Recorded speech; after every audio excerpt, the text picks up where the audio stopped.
మరి సెట్టిబల్జ సమాజానికి సంబంధించినటువంటి దొమ్మేటి వెంకటరెడ్డి గారి యొక్క 173వ జయంతి సందర్భంలో మరి నరసాపురం నియోజకవర్గంలో మరి ఏదైతే మరి ఇక్కడ సెట్టిబల్జ సమాజం సోదరులందరూ కూడా ఏర్పాటు చేసినటువంటి ఆయన జయంతి కార్యక్రమానికి ఇచ్చేసినటువంటి ప్రతి ఒక్కరికి కూడా మరి సెట్టిబల్జ సమాజం సంబంధించినటువంటి నాయకులకు యువతకు మరి ప్రత్యేక పెద్దల రామరాజు గారు కానీ లేదా ఏఎంసీ చైర్మన్ గారు మరి గుబ్బల మారరాజు గారు జోగిపండి గారు మరి గుబ్బల రాధాకృష్ణ గారు నాయకులకి అందరికీ కూడా ప్రతి ఒక్కరికి కూడా హృదయపూర్వక ధన్యవాదాలు తెలియజేసుకున్నాం. మరి ఏదైతే మరి ఎన్డీఏ కూటమి ప్రభుత్వం కూడా మరి ఈ రోజున 23వ తారీఖున మరి గౌరవనీయులు దొమ్మేటి వెంకటరెడ్డి గారి యొక్క జయంతిని అధికారికంగా ప్రకటించడం జరిగింది.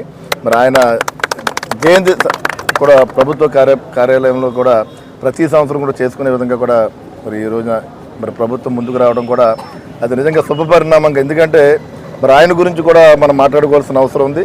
మరి పూర్వం ఆయన కోట్లాది రూపాయలు ఆయన రంగును వ్యాపారం చేసి సంపాదించి మరి ఆ రోజుల్లో కూడా పేద ప్రజలకి వారిని ముందుకు తీసుకెళ్లే విధంగా కూడా మరి ఏదైతే వయోజన విద్య ఉందో మరి దాన్ని కూడా ముందు తీసుకొచ్చిన వ్యక్తి మరి దొమ్మేటి వెంకటరెడ్డి గారు. మరి అలాంటి మహోన్నత వ్యక్తి యొక్క జయంతిని వాళ్ళ ప్రభుత్వం కూడా అధికారికంగా ప్రకటించినందుకు మరి గౌరవ ముఖ్యమంత్రి చంద్రబాబు నాయుడు గారికి అదేవిధంగా గౌరవ పవన్ కళ్యాణ్ గారికి కూడా మరి సెట్టిబల్జ సామాజిక వర్గం సంబంధించినటువంటి నరసాపురం నియోజక ప్రజలందరి తరఫున కూడా మరి ఈ కూటమి ప్రభుత్వానికి అభినందనలు తెలియజేస్తున్నాం. మేము అదేవిధంగా సెట్టిబల్జ సోదరులు కూడా అందరికీ కూడా మీ నియోజకవర్గం నుంచి మరి మీ అందరికీ కూడా మరి ఈ కూటమి ప్రభుత్వం తప్పనిసరిగా అందుబాటులో అండగా ఉంటామని చెప్పి ఈ సందర్భంగా తెలియజేసుకుంటూ ధన్యవాదాలు తెలియజేస్తాం.